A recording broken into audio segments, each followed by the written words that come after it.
Have you ever asked yourself, how much home can I actually afford? Or maybe you've gotten pre-approved and thought, where did that number even come from? In this video, I'm going to break down exactly how banks calculate your loan qualification using something called DTI and how you can prepare to qualify for more.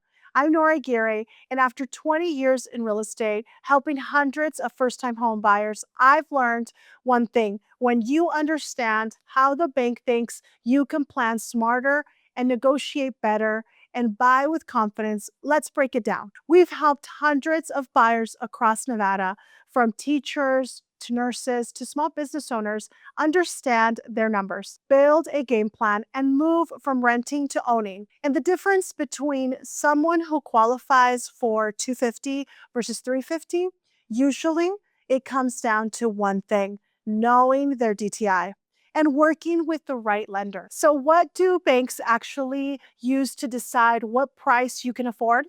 It's called DTI, debt to income ratio. This is the formula that compares your monthly income to your monthly debt. And it's the number one thing lenders look at when deciding if you qualify for a home and how much. So let's walk through an example together. Some people think, well, I make decent money, so I should be able to afford more. But here's the thing: your income doesn't matter in isolation. It's your income minus your debt that determines your buying power. That's why someone making $6,000 a month with a lot of debt might qualify for less than someone making $4,500 a month with no debt. Don't let that surprise you. Let's make it make sense. Calculate your gross monthly income, and let's say you make $5,000 a month before taxes. Most lenders will use 50% of that amount as your total debt allowed. So 5,000 times 0.50 equals 2,500. Subtract your monthly debt. Let's say you have a car loan,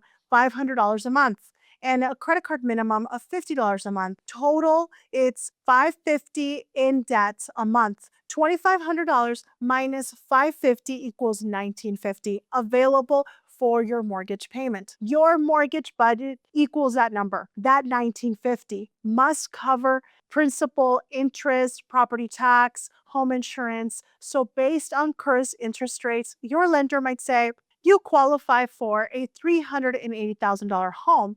You can buy less, of course, but not more. That's your ceiling, unless you reduce debt or increase income. Bonus tips: some lenders allow more than 50% DTI, up to 55 in some cases. That flexibility can increase your budget by $20,000 to $30,000. That's why it's so important to shop lenders and work with a team that knows the right questions to ask. A lot of buyers wait until they found a home until they start collecting all of this. But smart buyers, they do it early. That gives you time to pay down debt, boost your score, and compare loan options and be ready the moment the right house shows up. Don't let a lack of preparation be the reason you miss out.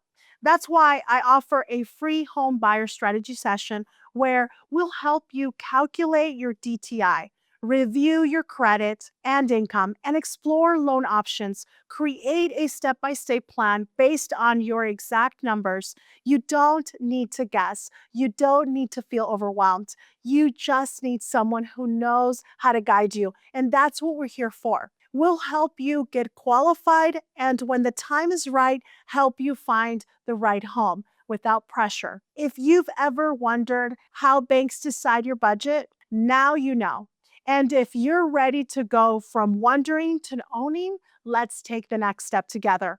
Click the link below to schedule your free session. Drop your questions in the comments, and don't forget to like and subscribe if this video helped you. Your dream home might be closer than you think. Let's find out.